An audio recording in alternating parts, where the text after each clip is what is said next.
Bonjour, bienvenue au château d'Ussé. Il appartient à la famille Blacas depuis la fin du 19e siècle par mariage.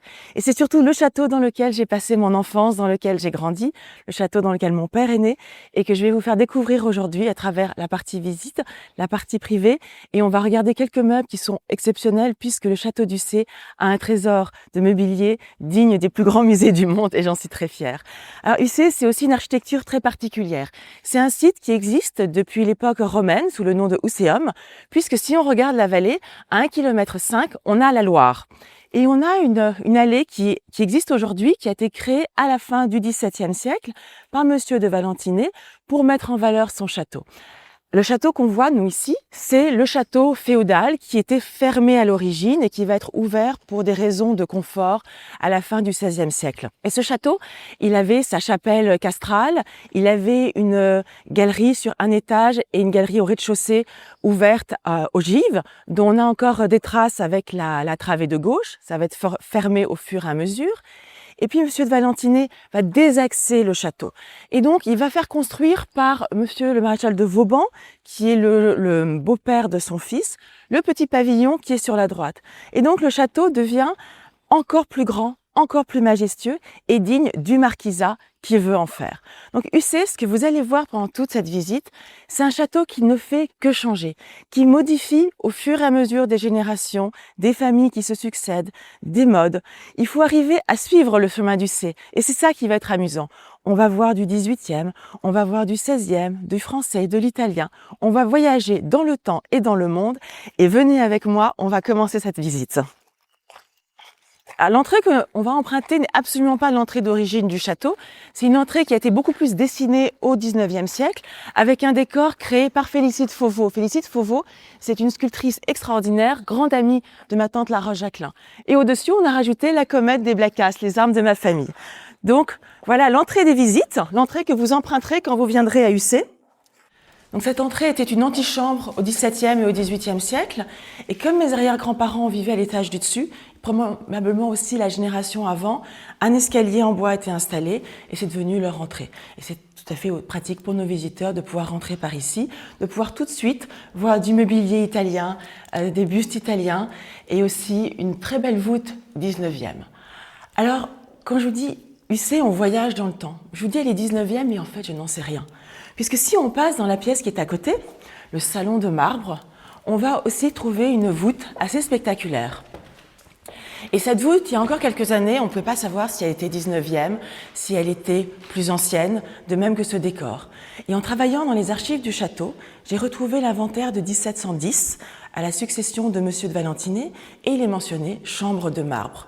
Donc on sait que ce décor est très ancien, il a plus de 200, presque 300 ans, et que ce décor de marbre a été créé à cette époque-là. Ça a toujours été une chambre, et ça a été la chambre de mon père quand il était jeune homme, quand il avait une vingtaine d'années. Et puis c'est devenu un salon, et nous on en a fait une pièce un peu plus d'exposition pour mettre en valeur les collections du château et faire comprendre à nos visiteurs l'histoire de la famille. Par exemple avec ce tableau généalogique au centre qui représente les écus de la famille Duras avec les lions et de la famille Kersin. Donc les Duras et Kersin sont eux qui achètent Ussé en 1807. À gauche, ma tante, Félicie de Duras, princesse de Talmont, ensuite comtesse Auguste de la Roche-Jacquelin. Et à droite, mon aïeule, Clara de Duras, qui épouse Henri de Châtelus, duc de Rosan, dont je descends. Et je profite d'être dans cette pièce pour attirer votre regard sur cette maquette qui est très instructive puisqu'elle permet d'avoir une vue d'ensemble sur le château qui est quand même un assemblement d'éléments. Et donc on voit l'espace où on se trouve aujourd'hui entre les deux tours ici.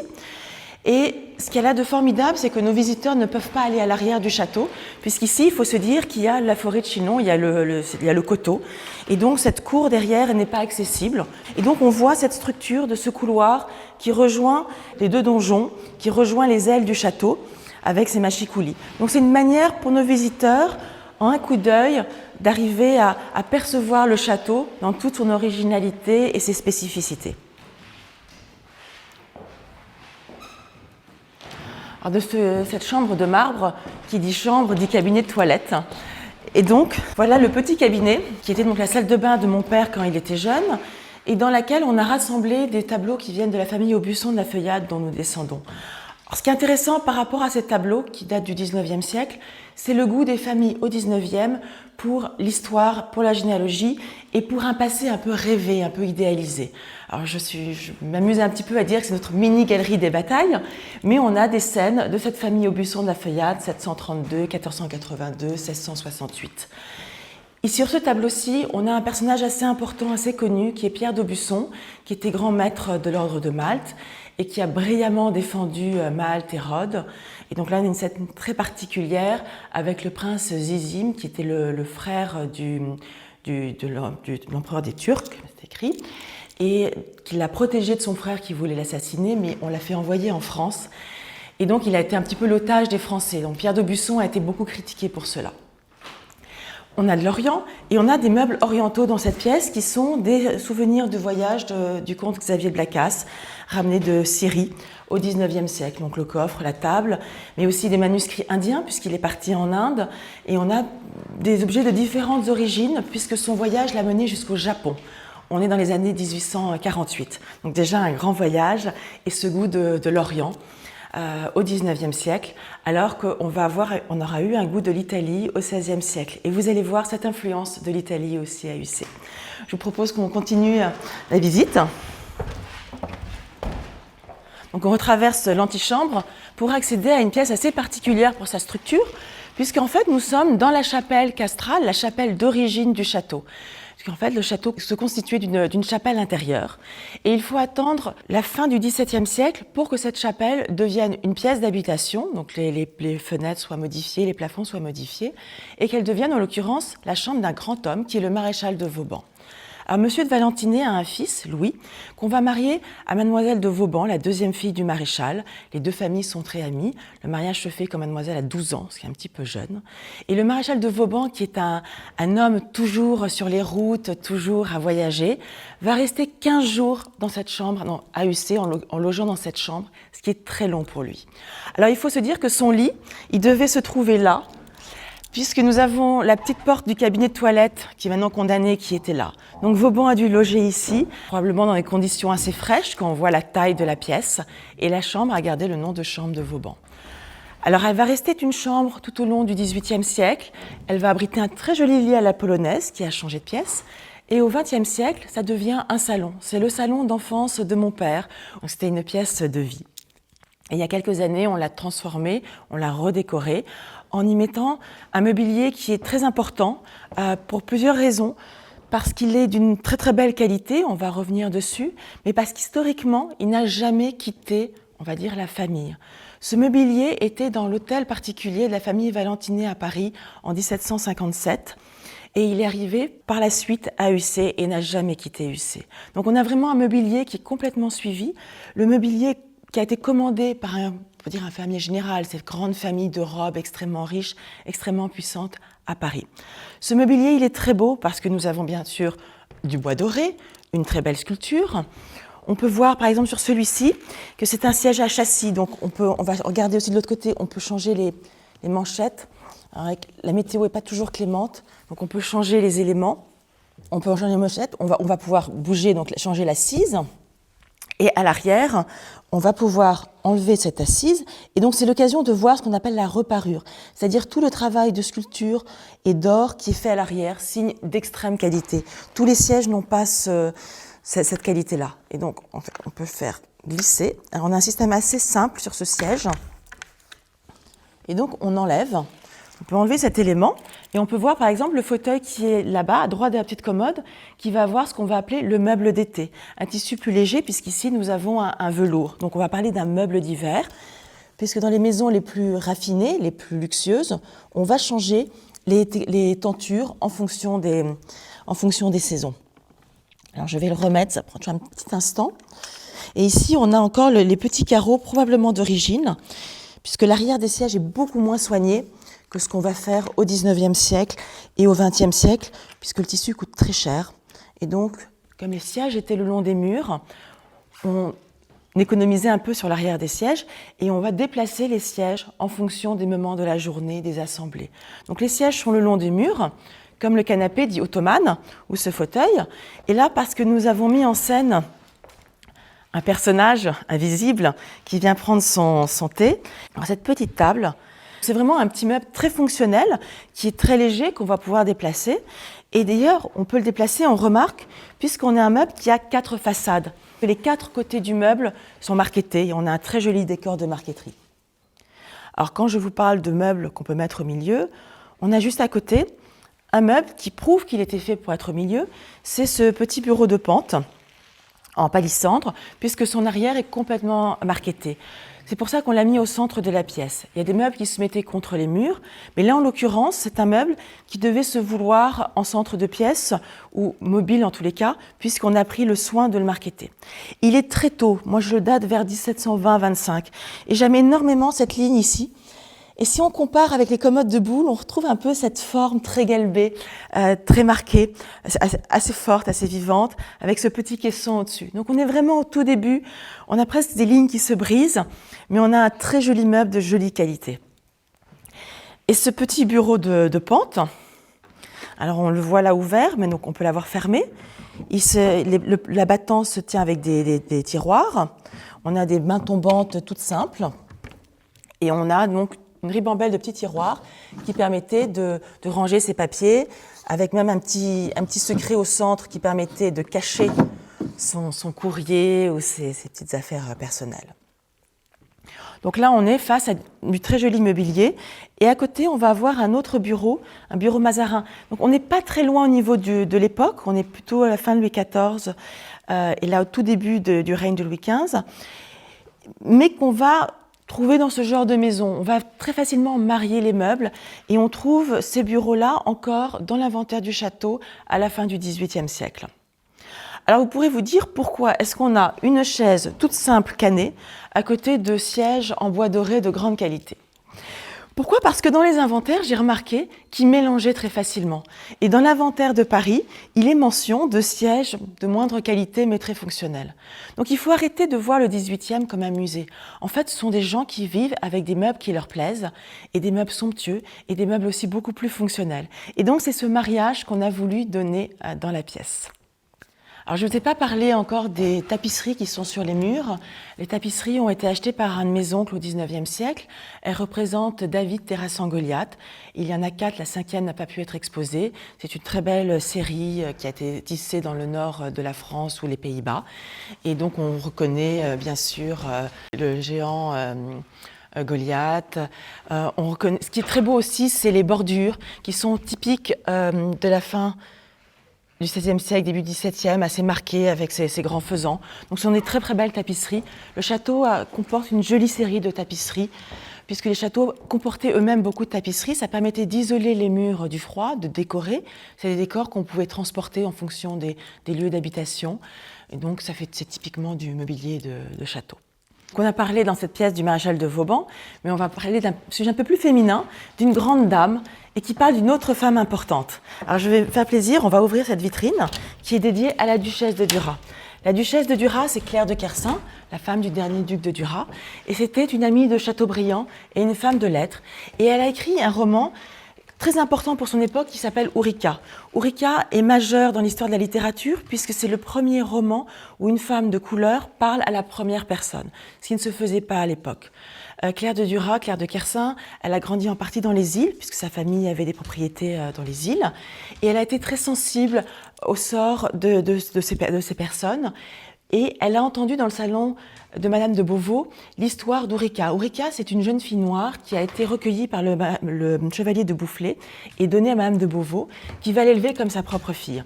Et donc cette petite Ourika, qui est différente des autres enfants, ne voit pas la différence tant qu'elle est innocente dans sa tête. Et puis un jour, elle entend une conversation qui mentionne qu'elle est noire, qu'elle est donc différente, qu'elle ne pourra pas s'intégrer à cette société d'aristocrates français du XVIIIe. Et elle devient extrêmement triste. Et c'est une espèce de révélation pour elle et de fin dans sa vie. Et donc elle va rentrer dans les ordres. Et ce roman a un énorme succès. On parle d'Ourika Mania. Le baron Gérard peint une petite toile qu'il offre à la duchesse de Duras. Le tableau est appliqué sur un vase. Et Aujourd'hui, les étudiants se plongent au RICA puisque ça a été au programme du bac, c'est au programme de l'agrégation de lettres. Et donc, Madame de Duras est reconnue à sa juste valeur. Et donc, nous présentons quelques petits souvenirs, des textes de prière, des lettres que Chateaubriand lui a écrites, ses gants, sa ceinture, les souvenirs de famille qui nous sont chers et qu'on est heureux de partager avec nos visiteurs. Et puis aussi de leur faire découvrir une femme de lettres qui n'est pas forcément la plus connue. Donc voilà, d'ouvrir la connaissance littéraire en venant visiter UC. J'en profite pour vous présenter mes chiens, Roxy et Flox, puisque UC c'est un château archi-dog friendly. Les chiens de nos visiteurs sont les bienvenus en laisse. Et en règle générale, ils sont beaucoup plus sages que mes chiens, qui sont un petit peu foufous, mais qui sont un peu les mascottes aussi du château. Et il y a toujours eu des chiens à UC. Et dans ce salon, du temps de mon arrière-grand-père, il avait son chien. Il y a eu des teckels, il y a eu des bergers allemands. Et du temps de mon arrière-grand-père, c'est aussi l'époque, malheureusement, de la Seconde Guerre mondiale, où le château a été réquisitionné pour accueillir les fonds des bibliothèques nationales et des bibliothèques de l'Ouest. Et on a une petite vitrine qui témoigne de ce moment dans l'histoire d'UC. Alors, tout est parti de documents que j'ai retrouvés de mon arrière-grand-père, avec l'avis de réquisition du château, avec les plans qui montrent où étaient stockées les différentes caisses, puisqu'on a quand même 1500 caisses qui sont réparties dès 1940, qui viennent de la Bibliothèque nationale, et puis après certaines vont repartir pour laisser la place à des caisses qui viennent des départements du littoral qui sont bombardés. Et les caisses amenées sont très très bien conservées. On va définir les pièces qui sont les plus saines. Au fur et à mesure, on va se rendre compte quand même que ces caisses ont besoin d'être aérées. Donc il y a un vrai travail de conservation qui se met autour, grâce à mon arrière-grand-père, aux bibliothécaires de la Bibliothèque nationale de Tours. Et donc, il y a une vraie vie autour de ces livres. Et alors ce qui est amusant pour l'extincteur, pourquoi est-ce qu'il est là? Parce que je l'ai retrouvé dans les greniers. Et que j'ai retrouvé les factures. Qui dit document important dit protection anti-incendie. Et donc il y a un vrai travail autour de l'incendie, autour de la sécurisation de l'électricité, autour du chauffage. Et donc on a les factures de ces fameux extincteurs de la société Knockout et qui sont mis en différentes quantités dans le château. Et donc là c'est un petit passage, donc on voit on a présenté les différentes correspondances, les différents papiers, souvent en photocopie. Donc voilà UC pendant la Seconde Guerre mondiale. On a risqué les bombardements avec le pont de Tours. À un moment, il a été question d'évacuer les caisses de la chapelle dans les caves situées derrière le château. Heureusement, on n'en est pas arrivé là. C'était vraiment la solution ultime. Tout s'est bien passé, les caisses sont rentrées après dans leurs différentes bibliothèques, dans le meilleur état qu'on pouvait. Donc voilà, UC a contribué à son devoir de guerre. Alors on arrive dans la galerie du fond de la cour. Encore un espace qui a été extrêmement modifié au fil du temps. Ici, on a un plafond qui est relativement bas. Il faut l'imaginer 2 fois plus haut quand c'était la galerie d'origine, la galerie médiévale. Pas du tout des fenêtres comme ça, des ouvertures comme dans une église en ogive très très haute. Donc une galerie ouverte avec un couloir qui était fermé au 2e étage. Fin XVIIe siècle, début XVIIIe siècle, pour des raisons d'espace habitable, on rabat le plafond de cette galerie immense. On va créer des chambres à l'étage. Cette galerie reste ouverte et continue à permettre de circuler entre l'aile est avec la chapelle et l'aile ouest qui a le logis seigneurial, qui était probablement le corps de logis où il y avait les parties d'habitation. Donc cette galerie, aujourd'hui on a présenté des tapisseries de Ténirs qui viennent d'une de mes tantes, avec ces petits personnages de vie flamande, mais on peut tout à fait imaginer les mêmes scènes de vie dans le village d'UC, avec des personnages qui s'amusent, qui se réjouissent, qui boivent du vin, puisqu'on est quand même en pays de Chinon, on a du bon vin, les petits personnages qui font pipi sur les murs, c'est intemporel, les chiens, puisque la maison adore les chiens, les enfants, UC c'est un château qui plaît beaucoup aux enfants, avec les scènes de la Belle au bois dormant. Donc c'est vraiment la vie quotidienne qui apparaît sur ces tapisseries. Et au centre de la pièce, il y a une copie du buste de Louis XIV par le Bernin. C'est un petit rappel, parce que la famille Valentinet était très proche de Louis XIV, ils ont servi le roi, ils avaient toute sa confiance. Et Louis XIV est venu à UC. En rentrant du procès de Fouquet, on a mention de son passage à UC. Alors on ne sait pas s'il a logé, on ne sait pas combien de temps il est resté, mais en tous les cas, il a fait l'honneur à Monsieur de Valentinet de s'arrêter dans sa demeure. Et le UC que Louis XIV a vu à l'époque n'est pas du tout le UC qu'on voit. C'était avant le pavillon Vauban, c'était avant les terrasses à la française, c'était encore une place forte assez médiévale. médiévale. Donc c'est amusant de se dire que Louis XIV est venu, mais il n'a pas vu ce que nous on voit aujourd'hui. Par contre, ce que nous on voit et que Louis XIV a vu, c'est la copie de son trône. Donc on nous a prêté des copies des trônes des rois de France qui rappellent son mobilier d'argent. Et sous Louis XIV, il y a eu ces meubles qui ont été plaqués d'argent pour montrer la grandeur de la France, pour impressionner les autres cours, pour montrer à quel point la France est le plus grand pays. Donc voilà, c'est une petite exposition temporaire, mais qui permet à nos visiteurs de se projeter sur les meubles royaux. Et donc depuis de meubler un petit peu la pièce, et c'est toujours amusant. Alors de cette galerie, on arrive dans ce qui était donc à l'origine le corps de logis et qui est devenu le grand escalier du château. Il faut bien se dire que pendant tout le Moyen-Âge et la partie de la Renaissance, c'était des escaliers à vis qui desservaient les différents étages. Et au XVIIe, il n'était plus question d'escalier à vis, on voulait un escalier à la moderne. Un escalier à la moderne, c'est un escalier sans fût central, c'est-à-dire qu'on va voir jusqu'en haut et l'escalier va contourner un espace vide. Il va prendre beaucoup plus d'espace, il est beaucoup plus important. Les marches sont des monolithes de pierre, on a des rampes en fer forgé. On est vers quelque chose de très moderne dans ce château médiéval et de très somptueux et qui assoit aussi le château. Avec au centre, on présente une chaise à porteurs avec les deux porteurs mis en situation. On va prendre ces merveilleuses marches qui sont extrêmement confortables. Et on va faire une petite halte sur un des joyaux du château, un joyau qui vient d'Italie, qui vient de Florence, qui date du XVIe siècle et qui a été rapporté a priori par la comtesse La Roche-Jacquelin. Alors il a été retrouvé dans les greniers du château en 1883 par un ami de mon arrière-arrière-grand-père qui a dit cet objet extraordinaire, qui a fait des recherches. Et d'après le petit vase avec les 3 fleurs ici, il l'attribue à un membre de la famille d'Este. Ce qui est clair, c'est qu'on est face à un homme important avec ses 3 chaînes autour du cou, qui a un visage plein de force, plein de pouvoir, avec une très belle sculpture. Et donc on est face à un très bel objet florentin de la fin du XVIe siècle. En passant dans l'escalier, on va faire notre petit coucou au roi Louis XV, qu'on a vu pour son sacre, son portrait officiel, et là qu'on va retrouver ici dans la calèche, allant à Reims pour son sacre. Donc c'est une jolie scène d'un moment exceptionnel dans la vie de ce jeune roi. Donc on continue et on va aller vers ce qu'on appelle les appartements du roi. Et dans cette première pièce qui s'appelle l'antichambre, donc qui précède la chambre très importante, et dans cette antichambre, on a une très très belle copie des noces de Cana de Véronèse avec un cadre somptueux, et on présente quelques objets de la maison. Alors, on a vu tout à l'heure un bureau Mazarin, là on en trouve un autre, mais en marqué Triboule. Par contre, le piétement a été modifié, on n'a pas du tout le même piétement, il a été modifié au XVIIIe siècle. On a des très belles encoignures dans les angles, qui étaient dans la chambre de Mademoiselle Ducé en 1778, qui sont très, très importantes, très hautes, très grandes, en laque européenne. Il y a un vrai goût pour l'Orient au XVIIIe siècle, pour la Chine, pour les lacs. Ce sont des meubles importants, c'est des meubles de grande richesse. Et ici, j'ai quelque chose qui me tient très à cœur. Ce fauteuil tout simple, il fait partie du fond du château. Et le tissu que vous voyez dessus fait partie d'anciens rideaux qui étaient dans le château au XVIIIe siècle. Donc en fait, au moment de recouvrir ce fauteuil, on s'est dit ce serait amusant de faire revivre les tissus qui ont vécu à Ussé il y a bien longtemps. Et donc, j'ai pris des fragments en bon état pour recouvrir le fauteuil. Donc ce tissu est là depuis le XVIIIe siècle. Et à propos de tissu qui est là depuis le XVIIIe siècle, on va rentrer dans la chambre dite du roi qui comporte toujours ces tissus d'origine sur les murs. Alors la chambre du roi s'appelait donc chambre de Monseigneur. C'est Mademoiselle Ducé qui l'a fait décorer. Alors, Mademoiselle Ducé, c'est un personnage assez étonnant pour le XVIIIe siècle. C'est la fille de Louis II de Valentiné, elle s'appelle Henriette Madeleine.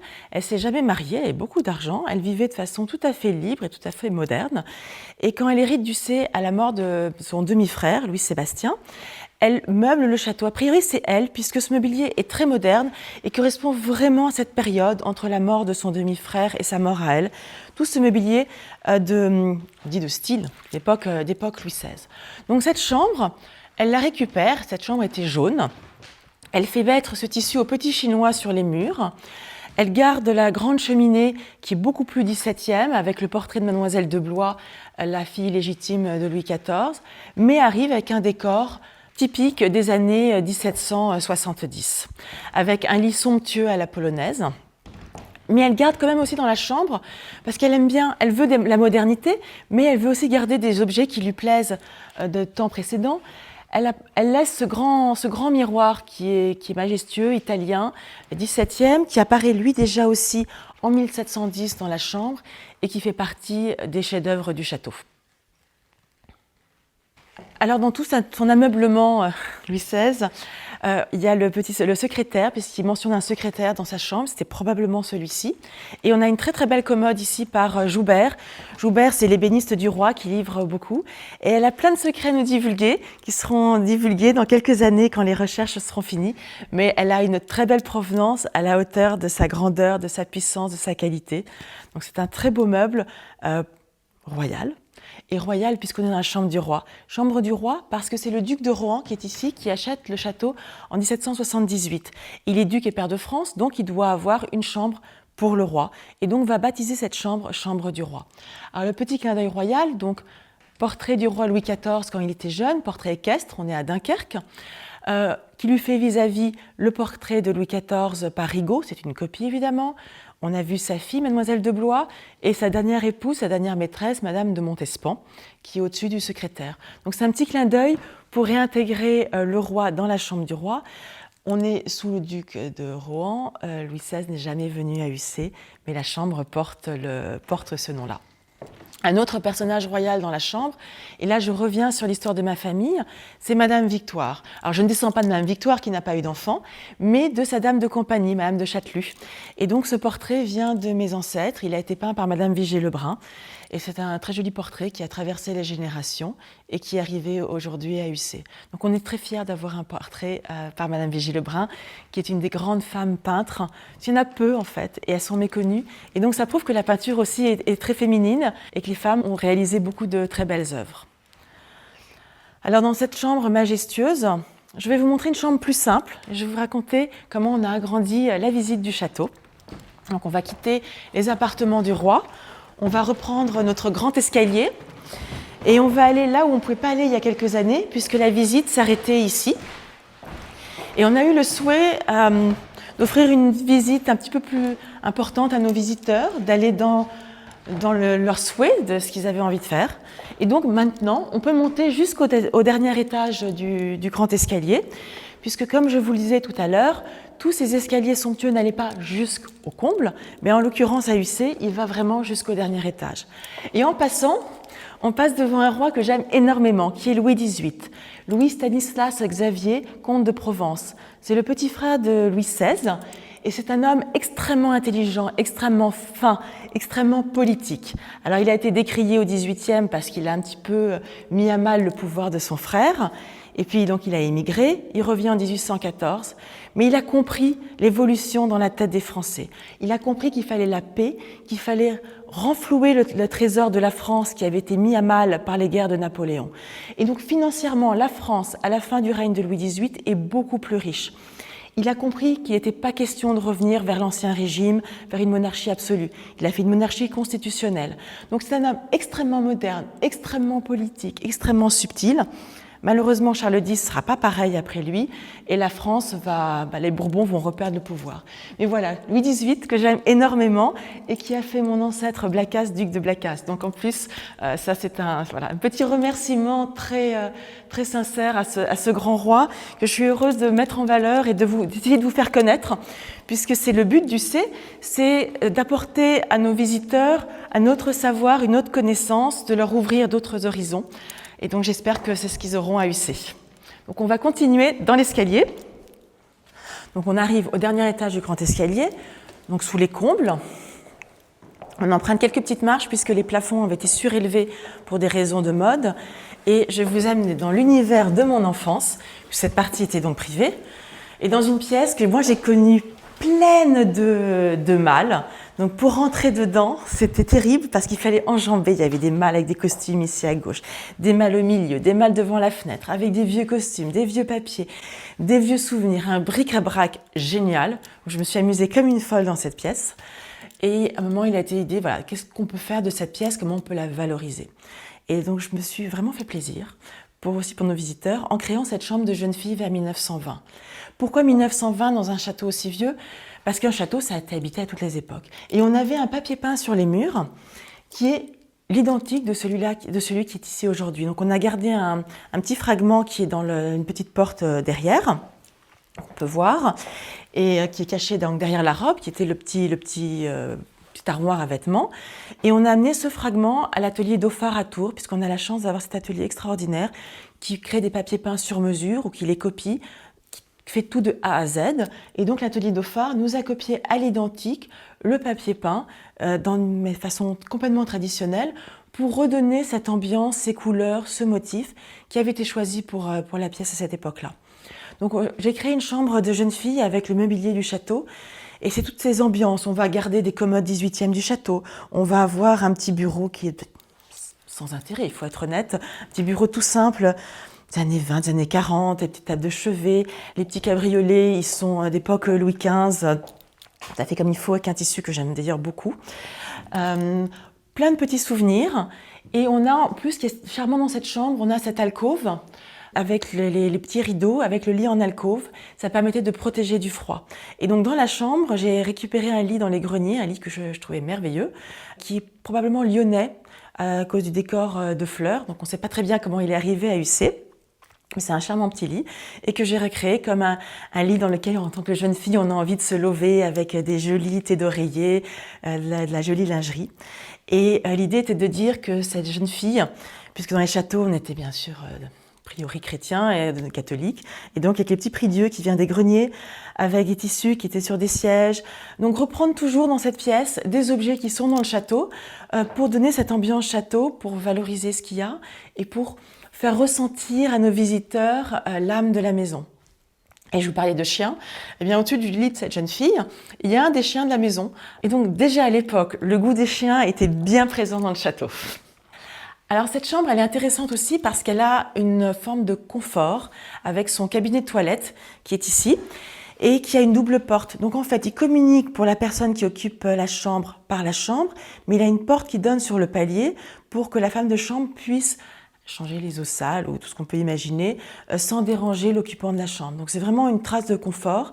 Et dans ce petit cabinet de toilette, j'ai rassemblé des dessins qui ont été faits par, je pense, une de mes tantes et qui ont été punaisés au mur comme je l'ai retrouvé dans la chambre de mon arrière-grand-père. Donc c'est vraiment les ambiances de la maison, les meubles qu'on a utilisés, le petit WC mécanique que je trouve très très amusant qui est ici. Alors il a une trappe. Et donc on monte, on tire le pressoir, ça s'ouvre, donc toutes les saletés descendent dans un bac qu'on récupère. Et papier journal, pourquoi? Parce que ma mère se rappelle petite, dans la maison de famille, ils avaient des papiers journaux pour s'essuyer à la place des rouleaux de papier qu'on achète au supermarché. Donc c'est un petit témoignage. Et ça aussi parce que ce sont des tissus que j'ai trouvés à plusieurs endroits avec WC. Donc j'imagine que c'était les ancêtres de nos papiers toilettes pour une toilette intime. Donc voilà, c'est des petits témoignages qui permettent de se projeter dans le mode de vie de ces personnes à une autre époque où on n'avait pas le même confort qu'aujourd'hui. Donc voilà la petite chambre de jeune fille qui est en haut du grand escalier qu'on va redescendre. Et comme ça, je vais vous amener dans les parties privées du château, puisqu'on n'a pas vu le salon de compagnie du 18e, qui est notre salon actuellement. Alors maintenant, je vais vous amener dans la partie privée. On va traverser la salle à manger, ce qui va être l'occasion de regarder de plus près l'art de la table, comme on l'a dressé à UC.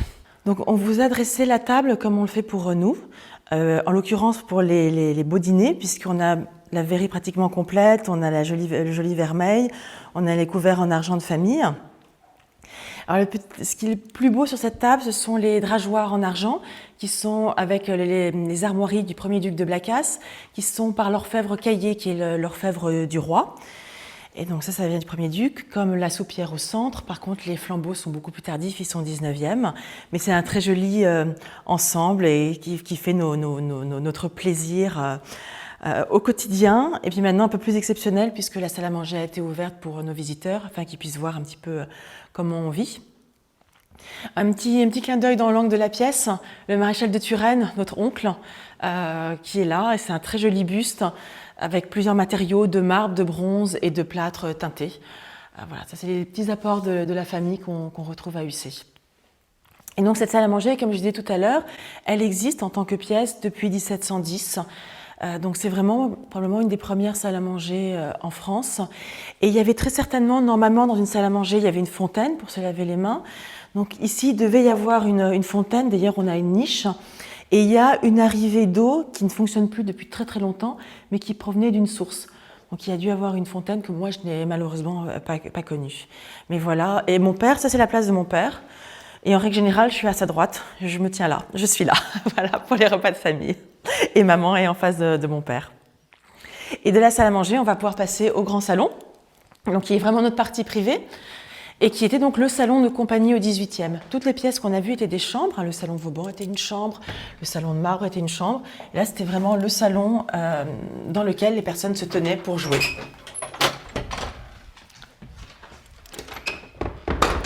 Donc nous voilà dans la partie privée, dans notre salon en fait, le salon où on se tient, où on vit, où il y a le sapin de Noël sur la table au moment des fêtes. Et c'était donc le salon de compagnie au XVIIIe siècle, avec tout le mobilier en Louis XVI, qui sont son mobilier d'origine, qui est estampillé de Georges Jacob. Et dans ce salon, il y avait 3 tables de tric-trac. Donc on devait jouer au tric-trac énormément dans cette maison. Et à propos de jeux, alors aujourd'hui on a une table toute simple, mais on avait ce qu'on appelle des ponteuses. Alors je ne sais pas si vous connaissez les ponteuses. C'est des sièges qu'on mettait autour des tables. Alors j'ai pas la tenue adéquate parce que je suis en jupe, mais on se mettait à califourchon dessus. On pouvait s'appuyer et là on pouvait distribuer les cartes, distribuer les jetons. Et c'est très très confortable pour assister à une partie. Il y a une autre version qui est plus pour les femmes, qui est une voyeuse, où on était à genoux. Mais là, on a une ponteuse, une très jolie ponteuse pour les cartes. Alors, ce salon de compagnie, il a beaucoup de tableaux sur les murs qui racontent l'histoire du château. On va voir avec son petit chien Madame de Valentinet. On va voir avec sa robe grise Mademoiselle Ducé, donc la jeune femme qui a réalisé la chambre du roi. On va voir, au fond, venez avec moi, c'est un tableau qui est très émouvant. Donc c'est la fille du maréchal de Vauban, c'est Jeanne-Françoise, qui a épousé Monsieur de Valentinet. Donc on voit ici, dans une scène assez allégorique, avec une de ses filles qui est à sa droite. Donc ça c'est un tableau qui est très important aussi pour l'histoire de Vauban, parce qu'il y a peu de représentations de Jeanne-Françoise. Et donc se dire que cette jeune femme, ces 2 jeunes femmes, elles ont vécu à UC en l'occurrence. Voilà. On a parlé de Madame l'Étiquette, mon ancêtre tout à l'heure. Voilà Madame l'Étiquette, donc la comtesse de Noailles, maréchale de Mouchy, ici en tenue de l'ordre de Malte, avec son mari à sa droite. Tous les 2 ont été victimes de la terreur, ils sont montés sur la guillotine. Ils font partie de toutes ces familles de cour qui ont été sacrifiées. Et on peut regarder dans ce salon bien tout ce décor 18e avec ses boiseries. Avec sa cheminée, les appliques, c'est typique un décor du XVIIIe siècle français. Donc là, on a une cheminée encore assez haute. On a les appliques qui sont proches du trumeau pour pouvoir renvoyer la lumière. Un trumeau qui est en face de la porte-fenêtre qui donne sur la vallée pour refléter la lumière. Et là, on est en dessous de la chambre du roi. Il y a un meuble sur lequel je vais attirer votre attention, puisque nos visiteurs ne le voient pas, c'est ce régulateur de parquet, donc cette grande horloge en pied, et elle est dans l'inventaire du château déjà à la fin du XVIIIe. Elle a été faite par Gortot à Tours en 1779, on voit mentionner Tours, et il y a tout un système lunaire. Donc normalement, elle indique les heures, elle indique les lunes, elle indique les jours de la semaine, elle indique les jours du mois, et elle a son pendule qui bascule. Alors c'est très difficile à régler. Alors, mon mari, il y arrive, mais sinon, elle ne tourne pas.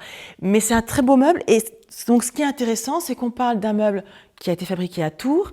Et ça rappelle que tout ne vient pas de Paris. On a vu un petit lit en haut qui est lyonnais. Ici, on a un meuble de Tours. Donc, la France a quand même beaucoup d'identités régionales en menuiserie, en ébénisterie. Et c'est aussi important de les montrer. Donc, voilà le salon de compagnie, notre salon, notre partie privée.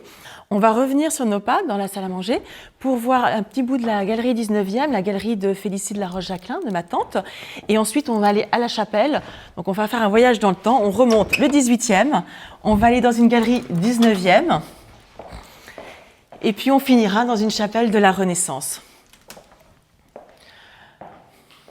Donc, cette Cette partie a probablement été ajoutée au 19e et ma tante a fait rajouter des vitraux par son amie Félicite de Fauveau qui représente donc Duras la Roche-Jacquelin, puisque donc Auguste de la Roche-Jacquelin, le A, son deuxième mari, son F à elle, avec toute une ornementation légitimiste, puisque Félicite de la Roche-Jacquelin était une amie de la duchesse de Berry.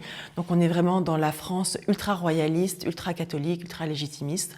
Et donc on met en avant cette envie de revoir les Bourbons sur le trône, puisqu'ils ont perdu le trône en 1830.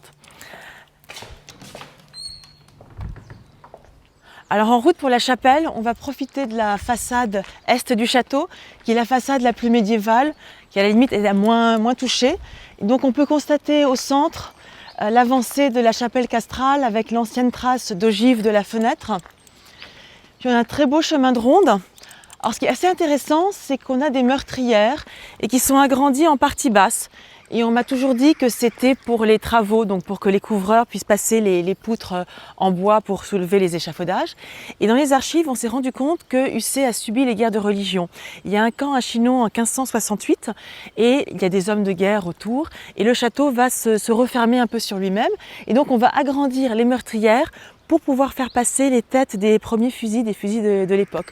Donc en fait, c'est une explication tout à fait historique, tout à fait militaire, qui fonctionne très bien avec ce chemin de ronde. Et ce chemin de ronde, pour nos visiteurs, c'est tout le parcours de la Belle au bois dormant. Donc c'est une manière de le faire vivre de façon un petit peu plus légère, plus facile, et d'admirer la vue sur la vallée qui est spectaculaire, en se disant que tout au fond à droite, il y a le château de Langeais. Beaucoup plus loin par là, on va avoir Bourgueil, Raymond. Donc on peut imaginer tout le paysage que les hommes de l'époque voyaient depuis ce chemin de ronde. Et donc on va le remonter tranquillement. En admirant, je trouve, ce vieux donjon, donc ce donjon est, qui a une ligne impeccable, qui est le seul, vous remarquerez, qui n'est pas surélevé comme sur les autres tours. Les autres tours, on a un chemin de ronde, on a une petite surélévation et on a la toiture. Ce qui n'est pas le cas du donjon, qui prouve qu'il est un petit peu plus tôt et que là, on est face à un donjon, à un château qu'on a voulu beaucoup plus élégant.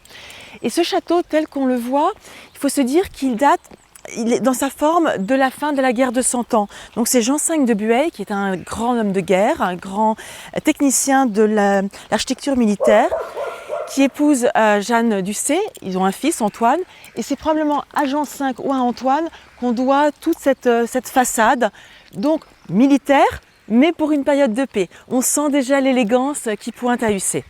Et là, en parlant d'élégance, on arrive à cette chapelle, donc qui ne date pas des Bueil, qui date des Espinets, qui ont acheté Ussé après les Bueil, et tout de suite qui vont vouloir construire cette collégiale. Alors on est au début du XVIe siècle, et c'est tout à fait, les hommes puissants de l'époque vont construire des églises, des chapelles assez imposantes pour montrer leur puissance, leur dévotion aussi à la religion. On a une période où il y a eu beaucoup de pestes, beaucoup de morts, et on va retrouver ce thème de la mort dans la chapelle.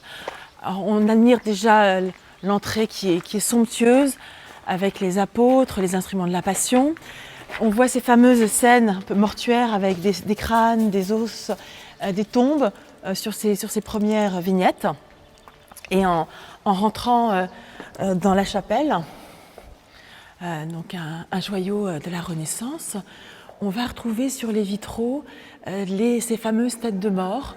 Alors, on va revenir sur les vitraux. On va déjà, je pense, profiter de cette voûte gothique, alors qu'on a une chapelle déjà qui marque la Renaissance.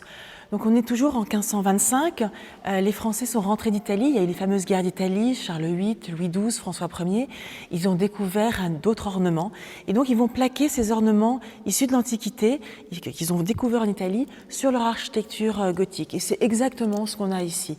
On a ce mélange avec des arches gothiques, des chapiteaux Renaissance, avec des stalles Renaissance. On a ce mélange des deux, et ça fait de la chapelle d'Ussé un ensemble très cohérent, très précis à un moment et de très belle qualité.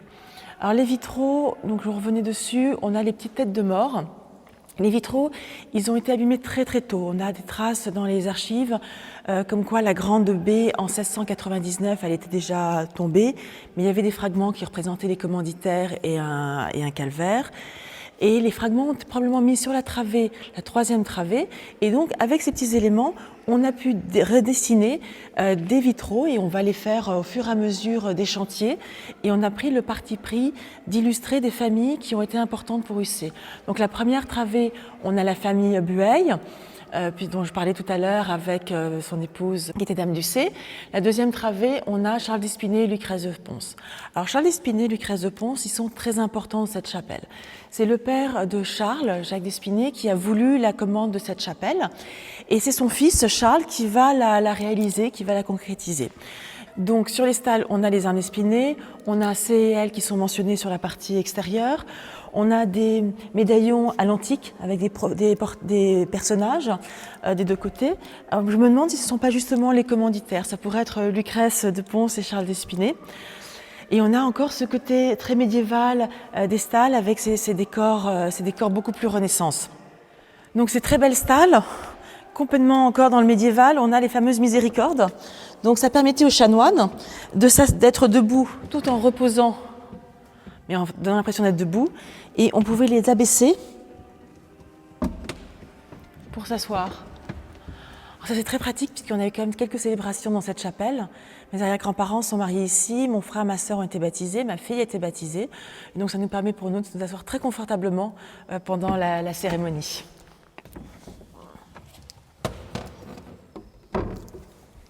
Et donc ces stalles, elles ont été déposées probablement au XVIIe, XVIIIe, elles ont été remises en place au XIXe siècle. Et donc il y a des éléments qui ont dû disparaître. Il y a sûrement eu des panneaux beaucoup plus intéressants ici, mais voilà, au moins elle a retrouvé sa place qui est juste sous les montants de colonnes. Alors dans cette chapelle, il y a un tableau qui me tient très à cœur, que j'ai fait accrocher il n'y a pas longtemps, qui vient absolument pas de la chapelle. C'est une commande du premier duc de Blacas, qui était un grand mécène, à un peintre italien qui s'appelle Camuccini. Et ça représente Notre Seigneur bénissant les enfants. Notre Seigneur, c'est le Christ, et les enfants, c'est ses 4 fils. Donc Louis, Pie, Stanislas et Xavier. Pourquoi ce prénom? Parce que Louis XVIII s'appelle Louis Stanislas Xavier. Le fils aîné est le filleul du roi. Le deuxième est le filleul du pape Pie VII, donc Pie, et les trois derniers, le troisième et le quatrième, c'est Stanislas et Xavier en l'honneur de Louis XVIII. Donc les enfants sont 1, 2, 3, 4, et donc moi je descends de Xavier probablement ici, et alors Louis serait probablement celui-là. C'est pas facile de les différencier, mais c'est un joli tableau de famille, et voilà, qui trouve tout à fait bien sa place dans la chapelle. Alors, pour revenir un petit peu en arrière sur la chapelle, vous avez pu constater que l'autel n'est absolument pas Renaissance. L'autel a été changé au XVIIIe siècle, même à la fin du XVIIe siècle. Donc c'est un autel beaucoup plus baroque. Et la chapelle passe pour être une des mieux entretenues dans la région au XVIIIe siècle. Donc les Valentinais ont vraiment fait beaucoup d'efforts pour en faire un très beau lieu de recueillement. Et alors derrière l'autel, le vitrail n'est absolument pas d'origine, c'est mon arrière-grand-père qui l'a fait installer, il est anglais 19e, et en partie basse, on a mis les écus, donc au centre la famille Blacas avec la comète, à gauche les Duras qui ont acheté UC, et à droite La Roche-Jacquelin, en mémoire à ma tante La Roche-Jacquelin, donc qui a fait énormément de travaux à UC, qui n'a pas eu d'enfant, donc c'est une manière de lui rendre hommage. Et on a vraiment cette volonté à UC de rappeler tous ceux qui sont venus avant nous. Donc là, c'est notre famille, mais après, il y aura toutes les autres familles, ce travail de mémoire. Parce qu'un château, c'est pas juste nous aujourd'hui, ce sont des gens par le passé, ce seront d'autres personnes dans l'avenir, et on est juste un petit maillon de transition. Et donc, on essaye le mieux possible de transmettre ce patrimoine qui est notre patrimoine commun, en fait. C'est notre savoir-faire français extraordinaire, notre savoir-faire italien, européen, allemand, puisqu'il y a tous les corps de métier. Donc c'est un beau patrimoine qu'il faut préserver et c'est ce qu'on essaye de faire à UC. Et les visiteurs nous aident à y contribuer puisque le château n'accepte aucune aide de l'État. J'espère que cette visite vous a plu, vous a fait découvrir UC. On a passé un bon moment ensemble et surtout n'hésitez pas à venir visiter UC, mais aussi à découvrir notre belle région. On est près de Chinon, près de Langeais, près de Villandry. Chinon, c'est la gastronomie, c'est Rabelais, c'est le bon vin rouge, c'est les fromages de chèvre, c'est les poires tapées de Rivarennes. C'est un pays merveilleux, une région superbe. Donc venez, on vous attend. Et n'oubliez pas, vos chiens sont les bienvenus en laisse dans le château. Les enfants ont un petit jeu pour eux. Et pour les plus grands, il y a toutes ces merveilles à découvrir. À très bientôt, j'espère.